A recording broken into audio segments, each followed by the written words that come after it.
I think it might be a bit difficult if you didn't look like them, because obviously some parents and children struggle because people say horrible things to them about the fact they look different, and then the child feels like they don't belong because people have said so many horrible things to it, and Yeah. it must be a massive struggle for them. It must be really hard because if you're in a multiracial adoption, people are just really insensitive. Your ethnicity and race aren't just your whole identity. That's part of your identity, but it's not the definitive thing that makes you you.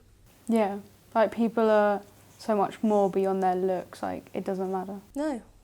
I've been told I look like my adoptive mum, and people were like asking my adoptive mum, "Oh, is that your son? Is that your son?" Because we look so alike. It's the same sort of hair colour, it's the same sort of expressions, and just generally how we act is quite similar.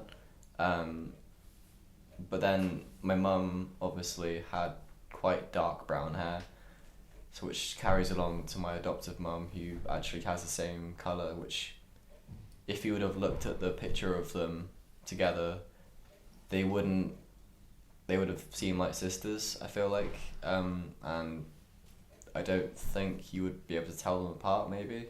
Okay. How would your experiences be with that?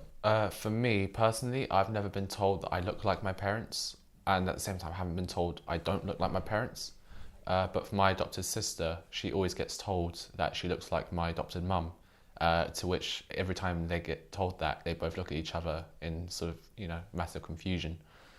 But the one comment that's always been made towards me in terms of looking like my parents is, where do you get your height from? Because your parents are so small and you're so tall. And that always stumps me. I never know how to really answer that in a way that people can really understand. It's a coincidence.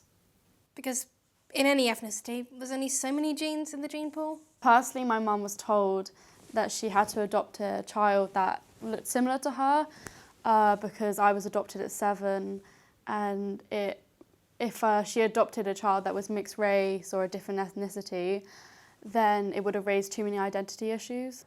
I've been told I look like my real mum, but then people have also said from looking at pictures of my real dad that I look nothing like him, even though I'm his. So I've had quite a mixed reaction from people, which has been positive. When people ask me why I don't look like my parents, instead of having to tell them the truth, because it always takes 20 or 30 minutes to always explain my backstory, I just tell them because I look absolutely fabulous.